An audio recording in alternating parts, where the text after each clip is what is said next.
नमस्कार। आज बात करते हैं इंडियन पुलिस सिस्टम की, इसके स्ट्रक्चर को, इसकी हिस्ट्री को और हाँ, इसमें एंट्री कैसे मिलती है। इन सब पर एक-एक करके नजर डालेंगे। हम सब अक्सर पुलिस के दो बड़े ओहदों के बारे में सुनते हैं, है ना?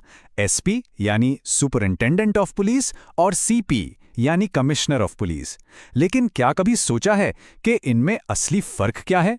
क्या ये सिर्फ नाम का हेरफेर है या पावर में भी कोई बड़ा अंतर है? चलिए आज इसी को समझते हैं। अब देखिए, आज के सिस्टम को ठीक से समझने के लिए हमें थोड़ा सा पीछे जाना होगा, मतलब इतिहास में। आखिर ये पुलिस फोर्स बनाई ही क्यों गई थी? अंग्रेजों को इसकी जरूरत क्यों पड़ी? तो कहानी शुरू होती है 1857 से, जब सिपाही विद्रोह ने ईस्ट इंडिया कंपनी की नींव हिलाकर रख दी थी।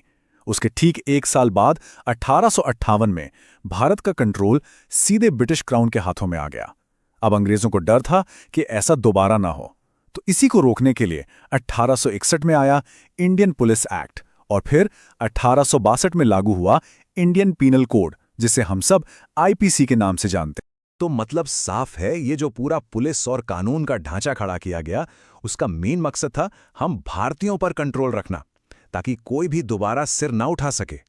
और ये जो आईपीसी है ना, इसका ड्राफ्ट मैकाले की कमेटी ने तैयार किया था, ताकि पूरे ब्रिटिश इंडिया में एक जैसा कानून चले। तो ये तो थी इतिहास की बात। अब वापस आज पर आते हैं। आज भी हमारे देश में पुलिसिंग के दो अलग अलग सिस्टम काम करते हैं। एक को कहते हैं सुपरिटेंडेंट सिस्टम और दूसरे को कमिश्नरेट सिस्टम। अच्छा, इन दोनों में फ़र्क क्या है ये समझना बड़ा मज़ेदार है। देखिए, जो सुपरिंटेंडेंट सिस्टम है वो ज़्यादातर छोटे शहरों और ग्रामीण इलाकों में होता है। यहाँ पुलिस का हेड होता है एसपी। दूसरी तरफ है कमिश्नरेट सिस्टम, जो दिल्ली, मुंबई जैसे बड़े बड़े महानगरों के लिए है, और यहाँ पुलिस का हेड होता है सीपी। लेकिन असली खेल पावर का है। एसपी सिस्टम में ज्यादातर एग्जीक्यूटिव पावर डीएम के पास होती है और एसपी को डीएम को रिपोर्ट करना होता है, जबकि कमिश्नरेट सिस्टम में सारी पावर सीधे सीपी के हाथ में होती है और वो सीधा स्टेट गवर्नमेंट को जवाब देता है। तो सबसे बड़ा फर्क यही है, मैजिस्ट्रियल पावर्स का। मतलब जैसे कहीं धारा 144 लगानी हो या कर्फ्यू लगाना हो, तो एसपी वाले सिस्टम में ये फैसला डीएम लेता है, लेकिन कमिश्नरेट सिस्टम में ये सारी पावर पुलिस कमिश्नर के पास ही होती है। अब सवाल उठता है कि ऐसा क्यों? ऐसा इसलिए किया गया ताकि बड़े शहरों में जहां सिचुएशन तेजी से बदलती है, पुलिस बिना किसी देरी के फौरन एक्शन ले सके। ठीक है, तो हमने एसपी और सीपी का सिस्टम तो समझ लिया, पर सवाल यह है कि इस सिस्टम का हिस्सा कैसे बनते हैं। पुलिस फोर्स ज्वाइन करने के मोटे तौर पर 4 रास्ते हैं। ये 4 एंट्री लेवल हैं: कांस्टेबल, सब इंस्पेक्टर यानी एसआई, फिर डीएसपी और सबसे ऊपर एएसपी। जाहिर है, हर लेवल पर भर्ती का तरीका और जिम्मेदारियां सब अलग अलग हैं। तो चलिए एक एक करके इन सब को भी समझते हैं। तो सबसे पहले बात करते हैं पुलिस फोर्स की बुनियाद की, यानी कांस्टेबल की। ये भले ही सबसे पहला लेवल हो, लेकिन लॉ एंड ऑर्डर में सबसे जरूरी कड़ी यही होते हैं। अगर किसी को कांस्टेबल बनना है तो कम से कम 12वीं पास होना चाहिए।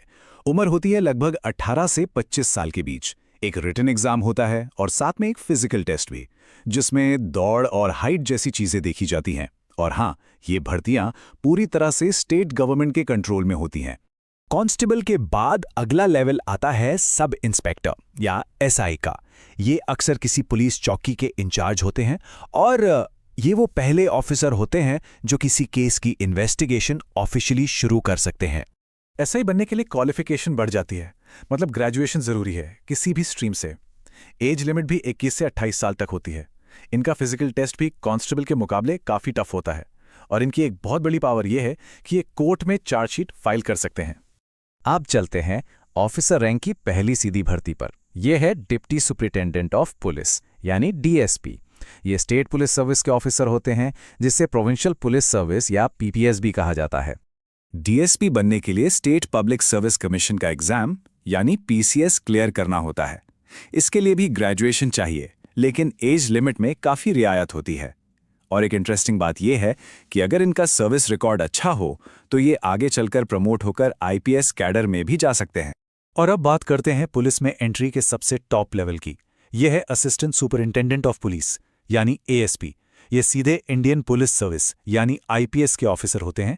ये देश की सबसे प्रेस्टीजियस सर्विसेज में से एक हैं। एएसपी बनने के लिए यूपीएससी का सिविल सर्विसेज एग्जाम क्रैक करना होता है, जिसे इंडिया के सबसे मुश्किल एग्जाम्स में से एक माना जाता है।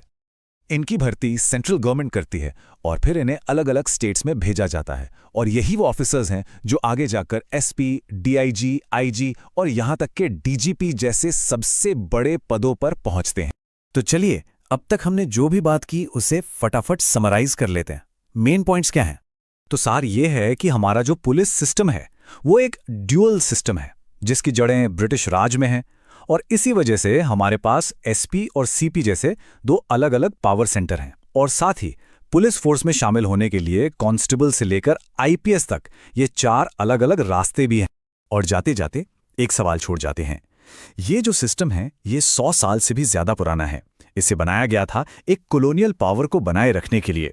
तो क्या आज के आजाद और मॉडर्न इंडिया के लिए ये सिस्टम अब भी